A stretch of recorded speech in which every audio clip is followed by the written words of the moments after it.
Why no, this is not my first rodeo with this movie. In fact, this is one of the earliest movies that I reviewed, and I still really didn't know how to be on camera. But I'll tell you this, it was the first movie review I've ever done where the music that plays in the slideshow intro was personalized for that movie. So I'm going to keep that spirit alive. Here you go.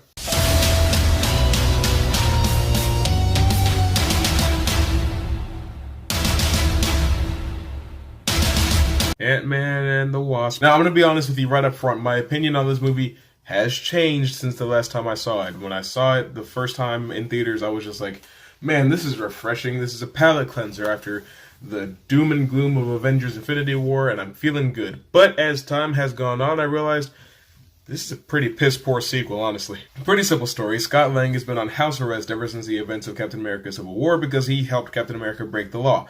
And he's finally off of house arrest, but not quite until the movie is almost over. Anyway, Hank Pym and his daughter Hope have been trying to open a pathway to the quantum realm, which we saw at the end of the last movie, so that they can find Hank's wife and Hope's mom, Janet.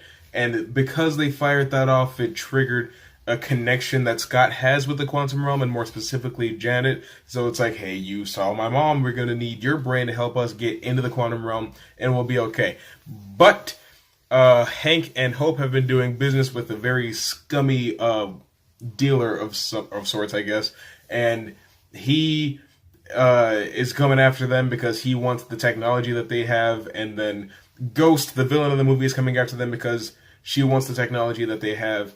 And the FBI is coming after them because they want Scott so that they can throw him in jail for violating his house arrest.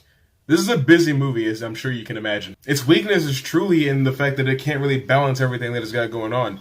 I mean, it's funny in places. The special effects are a bit better in this movie than they were in Black Panther, or most of the Marvel movies that came before. But it's just like, the movie was very ambitious for a sequel. It tried hard to ride on the reputation of being a palate cleanser to come after Infinity War, and it didn't exactly strike any sort of balance very well. I mean, there were some great performances. I love Walton Goggins, Lawrence Fishburne, Michael Douglas, Paul Rudd, Evangeline Lilly, Michael Pena. Everybody in the movie does a fantastic job. It's not paced very well. Nothing is very memorable. I mean, there's a car chase in it for some reason, and it's quite awful. Toward the end, it's just like, it really starts to become a caricature of itself. There's no consequences for anybody's actions in the movie.